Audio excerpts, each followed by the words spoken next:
Do you like books? I mean, really, really like books? Then you're in the right place. Each week, your host, Sam Hankin, interviews the best of today's top-selling authors and the up-and-coming superstars of modern literature. This is The Avid Reader. Here is your host, Sam Hankin.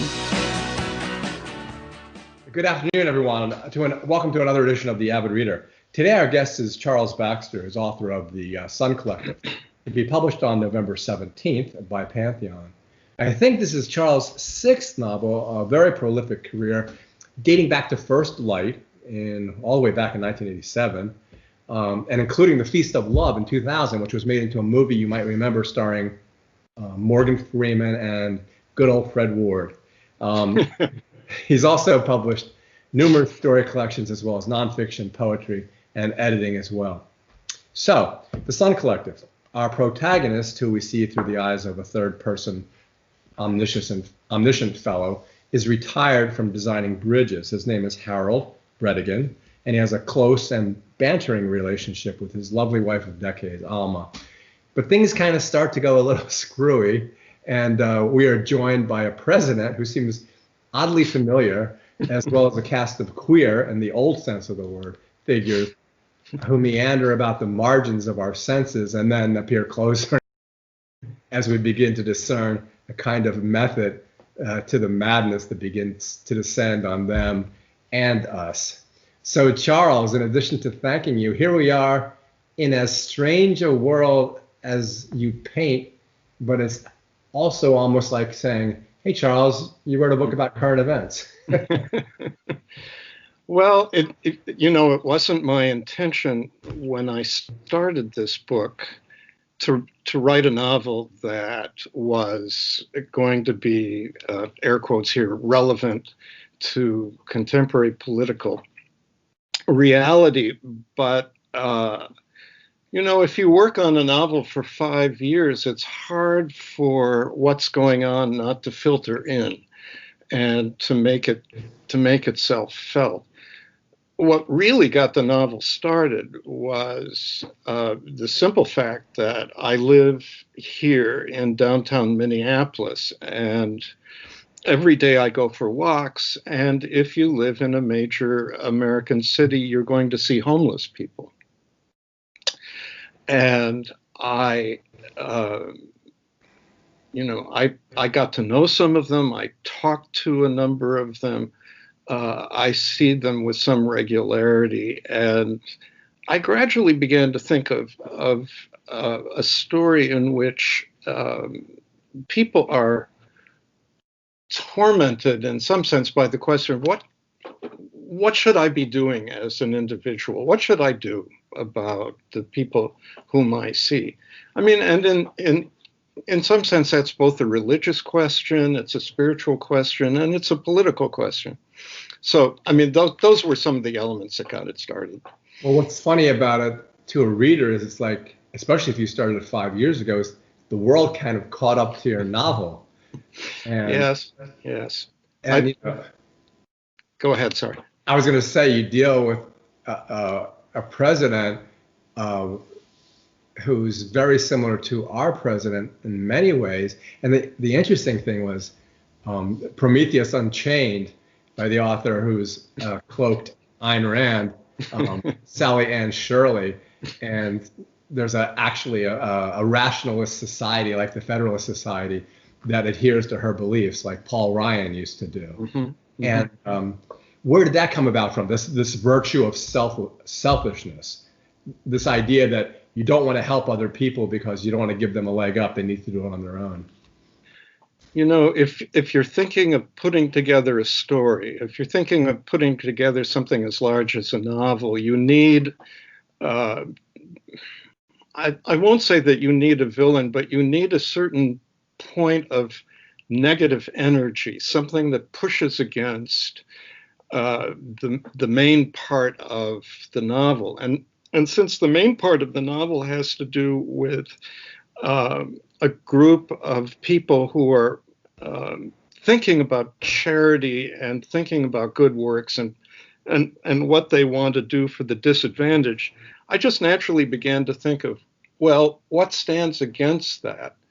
And in an earlier version of the novel, I just had named Ayn Rand. I named Atlas Shrugged and John Galt, and then I thought, no, I want to stylize this a bit.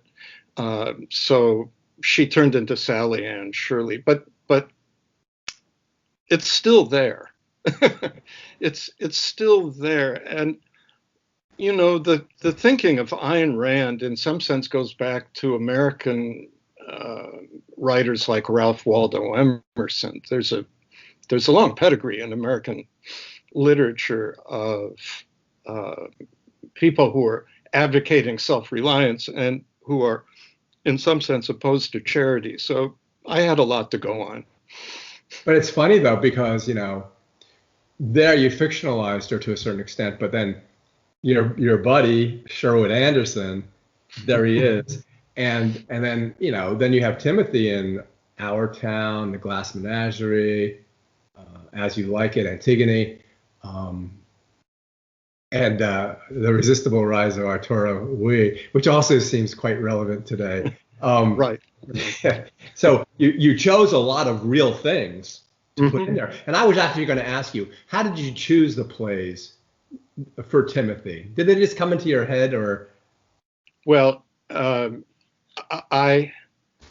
first plays I thought of were plays particularly by Chekhov, and Uncle Vanya was the first one I thought that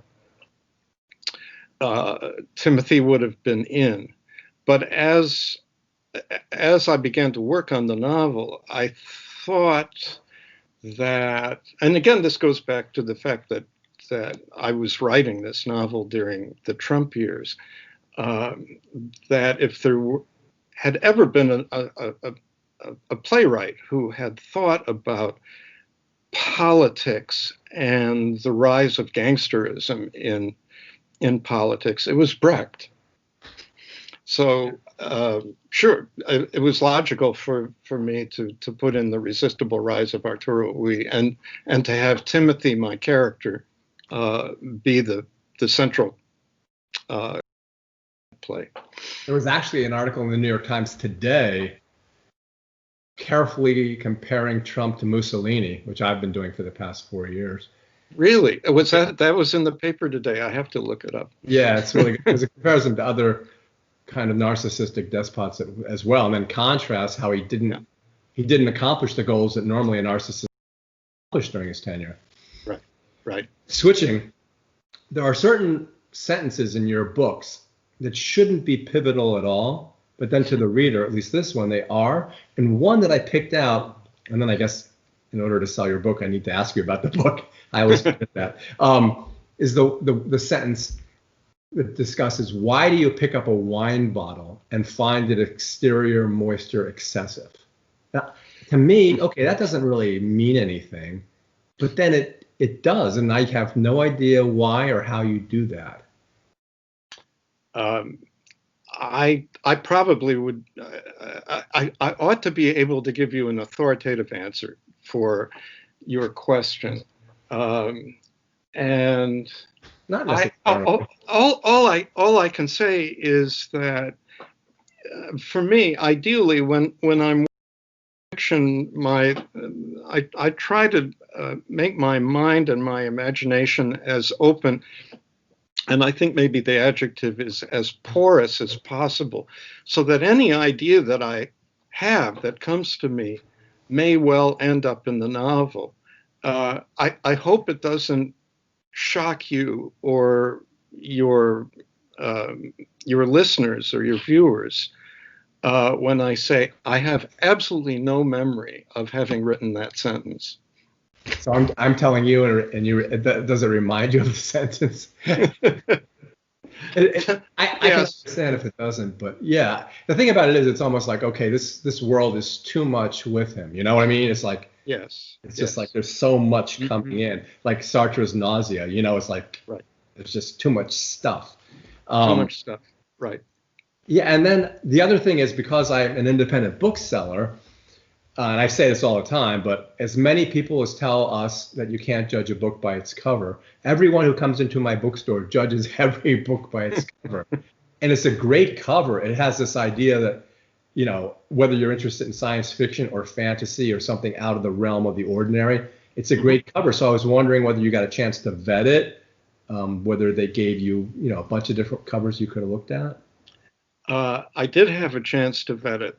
And the cover was almost entirely the work of my editor, Dan Frank, at Pantheon.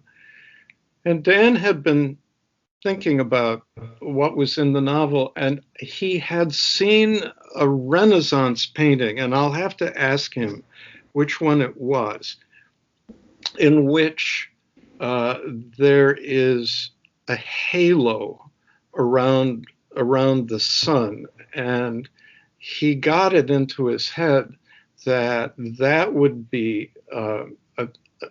some version of that would be an ideal cover for this book, because the cover as it stands is in fact somewhere between realism and fantasy, right? And it also has a kind of, I think, a religious overtone, which to some degree the events of the novel have as well. So I was delighted. I was delighted by the cover that they came up with.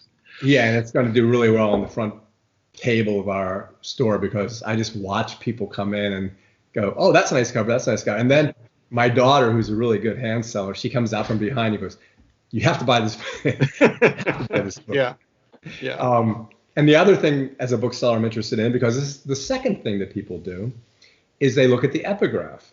Mm-hmm. And the epigraph is something I always think, well, it either came at the beginning or you thought very carefully about it. And this one is an excerpt from a poem by Lewis Simpson, and it's kind of unpleasant in a way. And the entire poem itself is unpleasant, but in a very good and intelligent way. So indulge me, I'll read it. It's complicated being an American, having the money and the bad conscience, both at the same time. Perhaps, after all, this is not the right subject for a poem. Mm-hmm. And that wraps the book up and again, where we are right now. So how did you come up with it? And I know you're a poet as well. Yeah, I had always loved Louis Simpson's poetry, and I can recite long passages of it. But this particular poem, On the Lawn at the Villa, has a kind of plot. Louis Simpson was a soldier in the Second World War. He was in the infantry, but he was also one of those guys who runs along the front line, passing information. And immediately after the war, maybe in the closing days of the war, he found himself at a villa in Italy, and he had been invited for drinks and cocktails, and there were dead people, dead soldiers hanging down. I don't know if you have the poem there. Yeah. Hanging down from the top of the villa. And so he's sitting there having drinks, looking at the dead. And then the poem says, it's difficult being an American, having the money and the bad conscience both at the same time. Perhaps, after all, this is not the right subject for a poem. In another poem, from that same period, he says of America, grave by grave, we civilize the ground.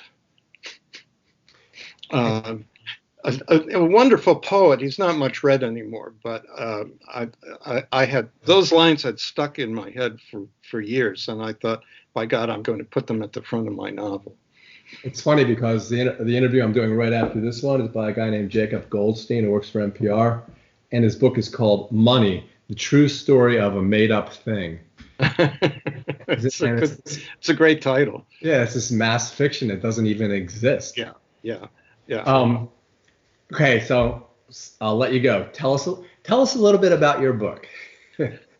Well, in essence, it has four major characters, uh, uh, two older characters, Harry Brettigan and his wife Alma, and two younger ones, a guy who says his name is Ludlow, and a young woman who eventually becomes his sort of girlfriend, Christina. And the acute event of the novel that in some sense gets things going is that Harry and Alma have a son named Timothy who is an actor and who has had a breakdown of some sort and seems to be living on the street in Minneapolis where all this takes place, so that the homeless people whom they see have taken on a kind of personal investment for them.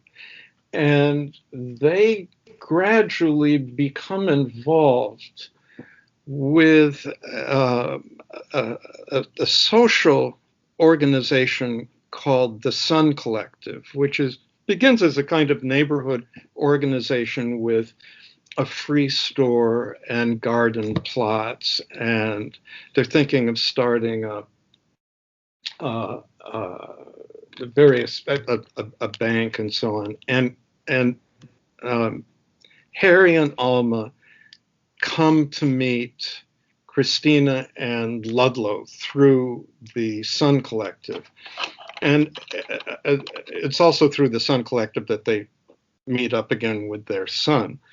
But there would be no novel if there weren't some real trouble brewing, and there is in the Sun Collective. It begins to seem a very benevolent, and for the most part is a benevolent organization, but Ludlow is not quite what he seems, and he's the ambassador of big trouble into the novel.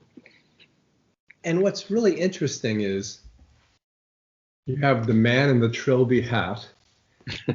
And it's not really a spoiler because the reader has to guess, and there's nothing I can say about him that tells you who he is.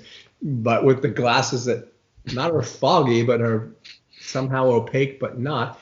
And then you have this gentleman named Y, who kind of runs the Sun Collective. And then the reader has to decide, well, I don't know. Yeah. And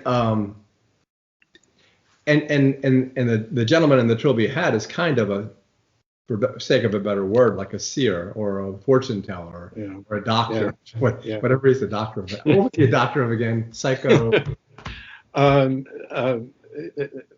Proton analytics. He's a doctor of proton analytics. I had a lot of fun making that up.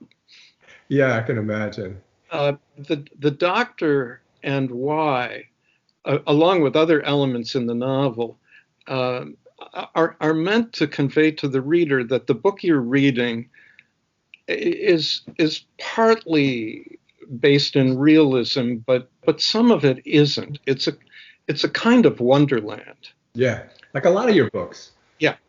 This one more, I think, than any of the others, except maybe The Soul Thief. But this one really is a wonderland. And you do have a woman who makes up her own language. Right. That's true. You remember that. That's in Shadow Play. And in this one, the effect of the wonderland is intensified by a drug that Christina has gotten a hold of called blue telephone, which messes up your sense of space-time. The truth is that I thought, and I still think, that having lived through the last 4 years, we have all been in a kind of wonderland. And that the techniques of straight realism wouldn't work. You can't write like Edith Wharton and give a sense that way of what it's been like for the last 4 years, what it is like to be alive now. I really felt I needed to goose the prose, goose the style, so that sometimes you felt as if you were in the real world and sometimes you weren't sure. Exactly, which is what I love. And the thing about it is it's much harder now for authors to write this kind of book, because for the past 4 years, my friend Mike and I, who works in my bookstore, great guy, we keep saying, we started out by saying, you couldn't make this stuff up. but then each day it's more and more. And now it seems stupid to say you can't make this stuff up, because you can't even make the stuff up that you couldn't make up before. So it's how can Saturday Night Live satirize Trump? It's impossible. Right, exactly. Philip Roth said that reality had outstripped fiction, and that fiction might not be adequate to what is happening to reality, to current events. And he has a point, but I think if you're a novelist, really your earthly job is to convey to readers what it feels like to be alive at a certain time. And that's what I was trying to do as I was working on this book, trying to give a sense of what it feels like, or what it felt like to be alive now, with everything that is kind of descending on us. The other, me and my non sequitur fashion, the other one is, the other two characters are Roland and Behemoth. So you have a dog and a cat, and it reminded me, eventually Alma is able to talk to him, but you have a dog and a cat, and it reminded me of a New Yorker cartoon where the dog is sitting by the front door and his master is late, and he comes in and the dog goes, "Where were you? I was worried about you." Whereas the cat's going, "Where's my food?" Right. Roland and Behemoth were my importations from this novel, The Master and Margarita, by Mikhail Bulgakov. Absolutely one of my favorite novels all my life. I have loved this book. And in The Master and Margarita, there's a talking cat who's a dead shot with a Browning automatic. And the cat is Behemoth. And so I just imported them. The dog very nearly had the last word in the novel. In the previous version, the next to last chapter, in fact, was the last chapter. And Alma is talking to the dog and the cat. And the dog ends that chapter by saying, she doesn't know what's happened to her husband. And the dog says, "Oh, he'll come back. He always comes back." And she says, "Why do you say that?" And the dog says, "Love and loyalty. What else is there?" And the cat says, "Why are you asking me? I don't Why are you asking me? Ask the dog. That's the dog's department." But my editor thought, and I think correctly, that had to be the next to last chapter. And what is in fact in the last chapter bookends the novel, because Harry is back on the light rail. And what the doctor promised him would happen eventually happens in the last chapter. Which would be a spoiler. Yeah. It's interesting because, there's so much of your hometown in this, starting with, I guess, with the bridge that Harold wishes he hadn't designed. I mean, he's glad he hasn't designed. Glad he didn't design. And it's a true story. I mean, tell that story. That's a good one. Well, actually, the it's not the I-35 bridge which collapsed in Minneapolis. The bridge that he's glad he didn't design was the Martin Sabo pedestrian bridge, which had cable stays that snapped. And I had once thought that along with everything else that I wanted to put into the novel, I wanted to have some element of the deterioration of American infrastructures. But I just couldn't work it. I couldn't work it in. But the remnant of that is that Harry is a bridge designer, as is my son. So whenever I needed any details about bridge design, I just went to Daniel, and he filled me in on it. But I wanted a kind of grounding for the novel, and anybody who has lived or visited the Twin Cities will probably recognize some elements of Minneapolis, St. Paul that I've put into the book. Yeah. The reference was very close to the Sabo Bridge was the movie Outward Bound, which I watched again after reading the book. And it's interesting you put that in because basically it's kind of like a no exit kind of thing, right, where you have these characters that, well, this is not giving anything away. You have these characters that are dead on the train. They don't know they're dead at first, and then they realize they're on this train going to wherever you may go. And I was trying to figure out exactly, I mean, I do see it, but exactly how you came up. You mean, because some of these references are somewhat obscure, and how you came up with that as a vehicle to inform the reader that maybe this is where we're going as well. I guess there were two things that went into that. The first was that I have ridden the subway in New York. I've been on a lot of Amtrak trains. I've ridden the light rail here in Minneapolis. And if you ride these things often, you see people who look comatose. People fall asleep on trains. They fall asleep in the New York subway. And something clicked, and I remembered a movie that I had seen, I think when I was in middle school or high school.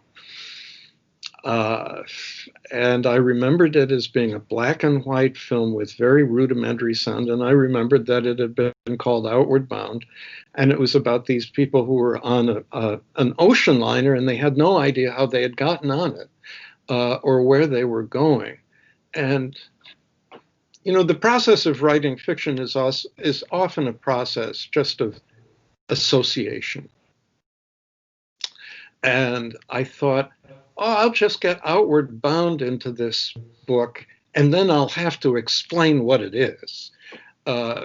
Because you may have seen Outward Bound, and I may have seen it, but 98% of the readers of this book probably haven't seen it and may not have heard of it. But as a metaphor, it's terrific. It's absolutely terrific, and it serves my thematic purposes in presenting the light rail in Minneapolis and what's going to happen to Harry Brettigan. You know, you talk about what the reader, 98% of the readers might not get, but then you put in, and I'll butcher this, but Abendsville, Ich, Schlafen gern. And, you know, I guess that's from Hansel and Gretel, I think. Maybe not. It's a nursery rhyme. It may have found its way into Hansel and Gretel, but I just found it as a German nursery rhyme. The equivalent in English is Matthew, Mark, Luke, and John, bless the bed that I lie on. Before I lay me down to sleep, I pray the Lord my soul to keep. 4 corners to my bed, 4 angels there are spread, 2 to feet and 2 to head, and 2 to carry me when I'm dead. The German is not exactly like that, but very close to it. How come you put in, when I was reading it, I was thinking, well, how does he know about Blue Telephone? And how does he know about something is going on and you don't know what it is, Mr. Jones. And I'm thinking, oh, we're kind of contemporaries, so of course he knows what blue telephone is. Maybe he took it. I don't know. I made it up. There is no such drug. I know, but it has this kind of like Quaalude kind of feel to it. So I was thinking, why would he know that? Or why would he know Bob Dylan songs? And I go, oh, he's kind of like my age, you know? And, and you know, you put in what's available to you, and I knew this was going to be a fairly large novel. In the earlier drafts, it was at least 150 pages longer, and I was just emptying my pockets. Everything that I had was going into this book. You know, Bob Dylan, Outward Bound, all of this material. If I could find a place for it, I'd put it there. Well, you have the luxury too of the fact that you are a short story writer, so you can always flip. You can always say, what am I going to do with this, right? Right. You know, the short story is such a wonderful form, but it's much more disciplined than the novel. You know, when you're writing short stories, you're just constantly throwing things out that won't fit. When you're writing a novel, I think the opposite is true. Everything that seems germane you can put in because there's room for it. It's a very forgiving form. But the danger there is that you'll just keep putting things in that have no place. And you've got as Henry James said, a loose, baggy monster on your hands. And then your editor says you have to cut out. Got to take it out. Oh, that must be horrible. But you know, it's true. And I don't know why. I love short stories, but there's so many people who come into my bookstore and say, I hate short stories. And I think they're wonderful. And what you're saying is, like, I think, who was I just listening to? David Sedaris, talking about, it's like a portmanteau. You know, you have to, or a poem, you know. Yeah. It should not be mean, but be. And if when New Yorker was really good, you'd read these stories, and at the end, whether it was the lottery, perfect, which actually has some elements of your book in it. It does. But I don't know where I was going with that. The difference between the short story and the novel, and the fact that a lot of readers are not crazy about short stories. One of my friends years ago was complaining to me about reading short stories, and I asked her why, and she said, "Oh, reading a short story is too much like a one-night stand." And it seems like a frivolous criticism, but in fact, what she was saying was that she likes the extended feeling of living with characters,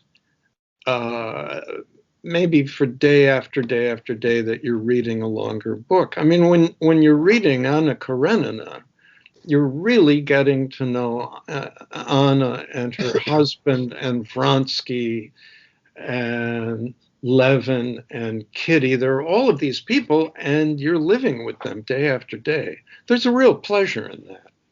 I agree. Except, you know, with me and maybe with you, I read it in one sitting. I can't help it, which is very irritating because you're keeping me up until 4:00 in the morning. Screws up my whole next day. Yeah. But I can just see myself sitting in the chair by my other library, and it's just, I can't. My partner's saying, "When are you coming to bed? When are you coming to bed?" Right. Right. You know who my favorite character in the book is? I'm tempted to ask or to say Jürgen. Yeah. Yeah. I'm glad. I'm very glad. I'm glad to hear that. And it's so funny because Jürgen is one of my favorite novels by James Branch Cabell, and your work is similar to his in many ways, and Neil Gaiman attributes a lot of his work to him. Sandman, he attributes Sandman, and then you have the Sandman too. So I'm thinking, oh, this is kind of weird. And it's interesting because he, he looks at things. Jurgen, and the Jurgen and James Branch Caleb, he looks at things from the outside. Yes. He's the only person there that can look America from outside, and he's disappointed. Mm-hmm. He's disappointed in what he sees, and he's explaining to Christina that something wicked this way comes. That's right.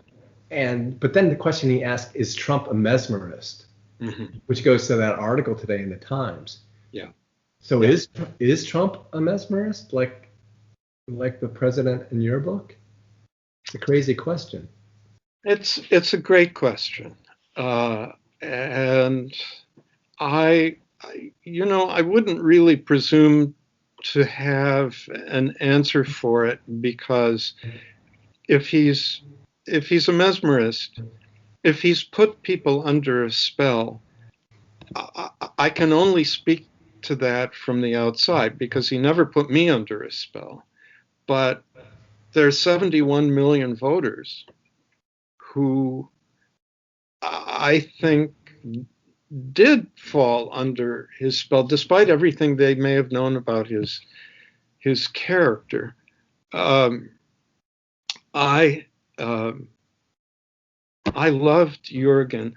Actually, my second novel, Shadow Play, was translated into German as Schattenspiel by this wonderful guy, Jürgen Dirken, who died during the time I was working on this book. And Jürgen, the bank manager in my novel, is my small tribute to my friend Jürgen Dirken. They dress in the same way. They say some of the same things. I remember some of the things that Jürgen Dirken said to me, and I put them in the novel.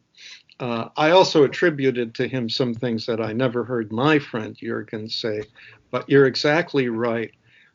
They were both outsiders to our culture and could comment on it.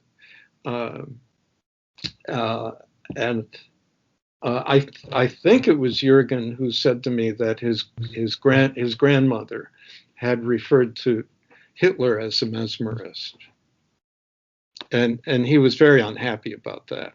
Yeah, I know. I asked my brother, why is this happening? And he always goes, Sam, it's because 50% of Americans feel this way and 50% of Americans feel this way. That's why elections are close. Yeah. But what's interesting, in the past 4 years, I've interviewed maybe 200 authors, and there's not one single Trump supporter. And I was wondering why. And then I realized because they're intelligent. Yeah. And it's so strange. And then I assume you have good friends. Maybe you don't, but I have friends who are Trump supporters, and I really can't talk to them anymore. Yeah. I have maybe 2 friends who are Trump supporters, and it's just not an acceptable subject of conversation. I know. There's just nothing to be said anymore. And my problem is I end up being rude, and there's a avid Trump supporter in my nonfiction book club, and I'm not going to the nonfiction book club anymore because it's mean of me, and I'll end up saying something to her like, "There's something wrong with you. There's something wrong in your brain, in your mind." Mm-hmm. Mm-hmm. I don't want to talk like. I don't want to be forced to become like them. Yeah. Find myself hating people, and I don't want to live a life where I hate people. Yeah. Well, you read some of the accounts of Weimar Germany and the kinds of small brush fires, these fights that were breaking out between the leftists and the National Socialists, the Nazis. The sense that, in some sense, conversation had broken down in that period, and fighting had come to replace conversation. Yeah, it's like masks becoming a political statement, or the end of civil discourse. Right. Problem is, it's like divorce. When one person wants to get divorced and the other person doesn't, they get divorced. Yeah, exactly. Exactly. Tell the story about how Jurgen is upset when he comes to work that day because of the cars. Oh, he, my friend Jurgen, I was driving him around Minneapolis, and we found ourselves at a stoplight, and there was a SUV in front of us, and he was in the passenger seat, and he said, "Well, what is that?" And I said, "Well, that's an SUV." He said, "I think they are kind of vulgar, don't you?" Um, and I remember another German friend of mine who had taken me out on the Autobahn uh, with my wife and my son. We were going about 120 miles an hour. And he said, "You have to be German to drive this fast." And I said, "Why is that?" And he said, "Because Americans lack lane discipline." And actually, my friend Jurgen was in the back seat, and I turned to him and said, "You must be used to going this fast." And Jurgen said, "I have never been so frightened in my life." But the idea of Americans lacking lane discipline stuck in my head. And every time I'm on the freeway and somebody passes me in the right-hand lane, I think, yeah, we don't have lane discipline. I once deposed a scientist in Wiesbaden, Germany, and he was telling me on the Autobahn, he was saying, we designed our signage after American signage. And then I was looking at it, their signage is perfect. It's intuitive, totally intuitive, whereas ours is generally totally counterintuitive. That's right. So I'm wondering if they took it from us, the big green sign, how did they perfect it? Yeah, I have no idea. I have no idea. The other auto incident would also be a spoiler, and it's a big pivotal part of the book. Yeah.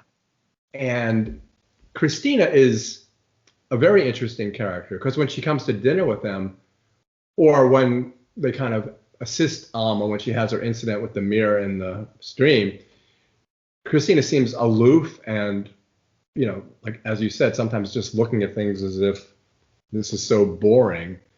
But she's not that at all. No, she's not. She starts the novel as a kind of deconstructionist and skeptic. And as the novel goes on, I think she becomes heroic. But she has a bad conscience about what she's done. And she has a bad conscience about what's happened to Ludlow, without spoiling things. I hadn't foreseen that episode with the car would happen until about 2 weeks before I actually wrote the scene. Wow. And the funny thing about writing a novel is that everything that's in your conscious mind and your unconscious mind has a chance of ending up there.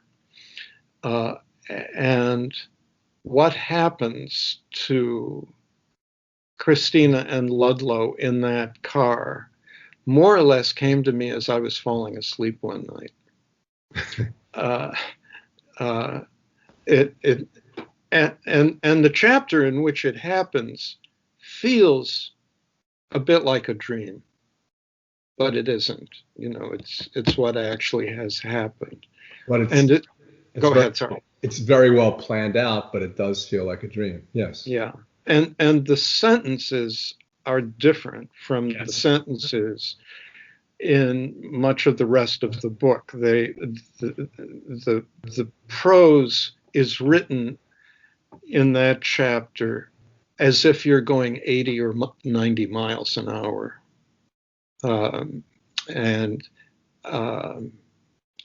It's not standard prose. It's just running down the page. And there you go. You said you can't write like Edith Wharton, and you did. Well, and that's not spoiling it because no one knows what I'm talking about. You're talking about Ethan Frome. Yeah. Oh, you do? Yeah, I do. And in fact, the reference to Ethan Frome is mistaken and has to be fixed for the paperback. Yes, it does. And it has to be fixed. And the person who pointed that out to me was Laurie Moore. Really? Yeah. It's so funny because I saw it and I go, I wonder why he's doing that. Because I forgot. I forgot what actually happens. Well, then I thought, did I forget what actually happened? No, you didn't forget. No, I hadn't read that book since I read it in high school. Yeah. And I just got the details wrong. It's so funny because I didn't like the book, but that scene in the book will forever, no matter how long I live, stay with me. It's unforgettable. Unforgettable. The question about that scene is, why did he have to do it this way? There's so many other ways out. And then I thought, I've done that all my life. Mm-hmm. There's always an easier way. Yeah. And yet somehow I find, it's like fear. Yeah. It's like if you're afraid to climb over a curb that's this high, you're not going to do it. That's right. Even if it's the easiest thing in the world to do. Yeah. Because it's far from me to say what Edith Wharton was or was not thinking when she was writing Ethan Frome, but you remember that scene and I remember that scene. Yes. And maybe she thought, this is something they're not going to forget. It's such a total tragedy in so many ways. I know. And then there's okay, we won't talk about it. But I will say this one thing, and I'll try and say it as neutrally as I can. Even though Christina did what happened, it was nice that you kind of let her off the hook. And I won't say what it was, but the official that comes to see her and pretends as if he concludes what he concludes. It's like going into a confessional. Yes. It was nice of you to do that. Yeah. I couldn't let her off the hook, and she doesn't let herself off the hook either. Because after Detective Dennis O'Connor has talked to her, she has a moment when her remorse really just flows over her. But she's not guiltless, but she may well have done the right thing. I kind of leave, I leave it to the reader to decide what to think about her. Yeah, and I made my decision. Yeah. Well, I guess to conclude, I would, like if you go on Terry Gross, this is what she's going to ask. She would ask, well, are you going to have a sequel to this or that? But you can't have a sequel because your sequel would imply that you had some knowledge about what's going to happen in our real world. 5 or 6 times a day, people say to me, what do you think is going to happen? And I say, I have no idea. I'm not like the Oracle of Delphi. I literally, sometimes you have an idea of what's going to happen. In this next 68 days, something's going to happen. Something's going to happen, and none of us knows what that thing is. It's happening. On January 20th, I will breathe a big sigh of relief. Perhaps. Yeah. Well, good point. Anyway, I could go on for hours. It was such a good book, and Thank you. It's good that you keep going. I mean, you and I, it's good that we keep going. Yeah. I know. Thank you. Yes. You're welcome. So thanks for writing it, and I hope to see you again when you do your next one. Okay, good. Okay, Charles. Thank you. All right. So long. Bye. Bye.